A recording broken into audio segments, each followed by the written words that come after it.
আজ সকাল থেকে একটার পর একটা উৎসব।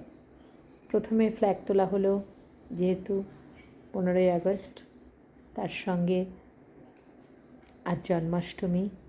রোহিণী নক্ষত্র ধরে আমার বাড়িতে 12টার পরে পুজো হবে। সারাদিন ধরে চলছে তার প্রস্তুতি। প্রথমে তালের ক্ষীর তৈরি হয়েছে, আমি তো ভিডিও করেছি। এরপরে এখন হচ্ছে তালের বড়া। প্রত্যেকটা বড়া কীরকম ফুলেছে, মুচমুচে সুন্দর, রঙটাও হয়েছে লাল। আর যেহেতু ডোটা তৈরি করে বেশ খানিকক্ষণ আগে রাখা হয়েছিল, এটা খুব সফট হয়।